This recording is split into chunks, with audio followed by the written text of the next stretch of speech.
I'd like to give you our basic disclaimer, I guess, right off the front. This is basically our views, our point of views, our opinions. This is not the opinion of every soldier that has been deployed to Iraq or has been involved in any kind of incident. Also, I have several notes that I have on my card, so we'll be using those. I've been deployed to Iraq twice. The first time I was deployed to Camp Taji, which is about 30 miles north of Baghdad. And the second time I was deployed to southern Iraq in Talil Air Base. We ran convoy security from southern Iraq through Baghdad, north of Baghdad about 30 to 60 miles, and then west over to TQ Ramadi Fallujah area. So being deployed twice, I kind of thought that I knew the second time what I was getting into and what it would be like. I've been there, done that kind of attitude, but I realized that everything had changed real soon.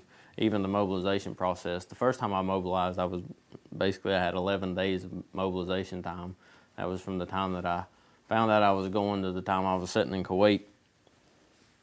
The second time, we had basically 90 days of a lot of changes throughout our mobilization time. We had our mission changed several times, our views changed several times, our unit had actually changed. We had several soldiers addition than what we had gone with, so we had to get to know new people and do different things. Also, my roles and responsibilities had changed, my duties had changed. The first time I was deployed, I was a company supply sergeant, so my realm was I knew my job, I knew what my basic responsibilities were. The second time I was deployed as a convoy commander and a squad leader for a convoy escort team, which is brand new to me, and I also had 5 soldiers that I had never met before that were brand new IR soldiers, soldiers who had been called back from the individual ready reserve, and in their point of view, they were drafted again by the Army, but they basically had an 8-year commitment, served 6 years of it, and had 2 years that they owed the Army. So the Army called them back, and they got their 2 years out of them. The lifestyle had changed once we get to theater. Went from a combat type environment all the time to a more garrison lifestyle, more or less a lifestyle of being at Fort Bragg or your local bases or camps here in the United States. The first time I was deployed, you didn't salute officers at all. You didn't do any of the basic common courtesies that you recognize stateside. But in theater, things had changed a lot. You did that. Patches had to be on your uniform straight, correct. Everything had to be dress right dress. Haircuts, mustache shaving, everything had to be just like it was if we were back stateside. Some of the stresses that I thought that I would be able to, I knew about, and things had changed, but I knew right off the bat that missing your family and friends and things back home, that's always the first thing on your mind. You always worry about that type of stuff. And then again, my role as a leader had changed. I'd gone from taking care of roughly 300 soldiers specifically in supply to now I have 18 lives that I'm in charge of on a daily basis. I have to make sure that they're fed, make sure that they've got a place to rest, make sure that they have no problems with anything, family at home, anything. I have to keep them battle focused and combat ready all the time. I couldn't develop any kind of friendships with these guys not really close friendships, because I was in a leadership role to where I had to be able to tell them at any given time to be in harm's way if that's what we needed, and anything that I needed from them, I needed them to be able to react and do so without any question or hesitation. And it's real hard asking your best friend to stick his neck out whenever it's time that you need him there. The basic things that you would think would be stressful, such as your IEDs,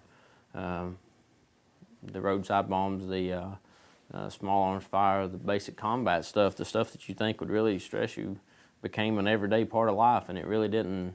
Really wasn't the stresses. What I found were the stresses were the garrison mentalities when you come back off the road or off a mission. Your soldiers being in trouble for not having their hair cut or not having their patches on straight or not saluting an officer, or just the general what I think are the the simple things, but the things that there's a time and a place for.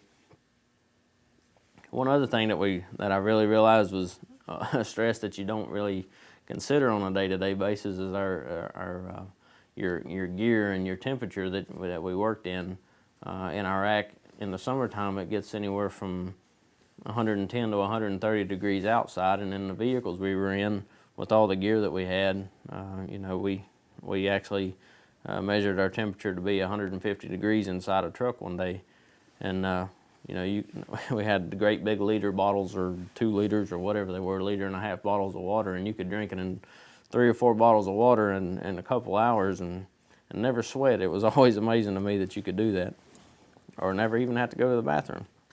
But anyway, that's pretty stressful, and when you're out on the road, and sometimes you'll sit for a couple hours waiting on an IED to clear or whatever, and just sit in that heat.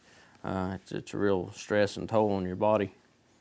I had my wife; she actually deployed with us this time, and that was difficult. As great as it seems it would be, it was actually difficult from time to time, because she'd go out on the road and she would be in harm's way, and I'd be worried about her, and I kind of got a taste of her medicine, I guess, of what it was like for me to be out all the time. And then when she wasn't out on the road, she was in the rear with our leadership, and sometimes where our leadership was not the leadership that you'd always want, not really quite as supportive, and seemed a little bit self-concerned, I guess would be a good way to put it, that they didn't really seem like their problems were more important than the problems of what was going out on the road, and she had to deal with that on a daily basis, and I worried about that with her a lot. Talking about the explosions and stuff, during my first deployment, I was a company supply sergeant, so I didn't get to get out on many missions. Well, I finally got to go out on the road, and we were a HET convoy, the big heavy movers, and we had gone north to Mosul, and coming back from Mosul down to Taji, we were involved in an IED. It hit our vehicle directly, and I was in the back seat of the HET, and it blew the back windshield out and put glass in my neck. And actually, I remember it blew the window sill out. It was hanging around my neck, and it was it was just so fast and just so intense, just the blast when it hit. I mean, it's I don't even know really how to describe it, to the point everything was extremely slow motion. I could see the dust particles falling in the air. I mean, that's just how fast it went, but how slow it took to actually happen.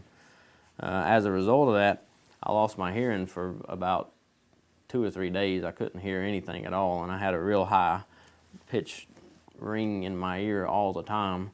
And since I've been home, and that's been 3 years ago, the ringing's still there. The hearing problems are still there, and as a result, I had gone to the VA and had them screen my hearing and check everything, and I have a high frequency hearing loss in both ears, and tinnitus or ringing in the ears, in both ears, and now I have hearing aids for both my ears. So I guess as far as the IEDs and a normal everyday part of life, I guess that's kind of one of the downfalls of maybe that everyday part of life happening. While you're in theater, though, you do have resources. Everybody, you have combat stress. They're readily available to you at any time. You have the chaplain. He's readily available at any time. You can talk to him anytime you need to. You have your chain of command, and you have your other soldiers, your battle buddies, your friends that you can talk to about, stuff that's going out on the road. The downside to that is if you go to combat stress, or if you talk to the chaplain, Basically, the first thing that's going to happen is you're going to come off the road. You're coming out of your convoy, you're coming out of your clip, your close-knit, your family. You're being taken away from that. And it may be anywhere from 2 weeks to 6 weeks before you fall back in with the normal rotation to where you're back with your friends or your crew. And you don't want to leave your guys hanging out on the road, somebody doing your job that hadn't been part of that team all year. So most people wouldn't go to combat stress, and most people wouldn't talk to the chaplain. And then there was fear of talking to your friends about it because you didn't want really to show any kind of weakness. That's kind of what's bred into you. But you didn't want to show that you were weak or having issues or problems that you as a soldier couldn't deal with on your own. Well, then it finally came, the end of our tour came, and we found out we were coming home. We had several injuries up to that point, but nothing, we had one soldier that had, he was involved. I think we had, at that point, we'd sent 3 soldiers home for injuries due to on the road, but we had one soldier that had an IED blast that he lost a lot of his control of his right arm. He lost sight in one eye, and it messed him up pretty bad. And we had another soldier we sent home that had an IED blast, and it hit him in the leg, and he was a driver, and we had to send him home. He lost a lot of the tissue in his leg. But we hadn't lost anybody as far as life goes. And we were coming home, and we found out, if we made it in off the last mission, we were good to go. We were coming home. Everybody was going to make it home. Well, sure enough, on our very last mission, we lost 2 of our soldiers, and they were both IR soldiers that were part of our unit or given up to our unit, and to a roadside bomb. It was actually a self-contained IED, and they ran over it, and when it went off, it killed the passenger, or the TC, the guy in the passenger seat. It killed him instantly, and it blew the gunner completely out of the vehicle. There were 2 other members of the vehicle that were our replacement unit. One guy, the driver, broke his arm and broke his leg, and the other person was sitting in the back seat directly behind the driver and right beside the gunner, and didn't get a scratch on him or have any injuries at all. And you just wonder why, but anyway, the gunner of that vehicle had been my gunner for 10 months, so I had a lot of, I guess, personal guilt with that if for the last 2 months, had he been my gunner, I would have taken him home, or I would have at least been there with him whenever, that it would have, when the incident happened, maybe I would have been that TC, maybe I would have been the guy that was there with him that day. And he had been moved to another platoon basically due to a personal conflict with some of our leadership, and I have that guilt too, that maybe I should have fought a little harder to keep him in my squad, and and I did fight. I did put up a lot for him, but it's a feeling like these guys become your kids, because during the good times you're there, and during the bad times you're there, and anytime they have a problem, you're the first guy they come to, and when they get reward, you have a sense of pride, and you're proud of them that they're being recognized. But losing them is like losing a kid too, and it's really hard, and I've dealt with that every day since I've been home.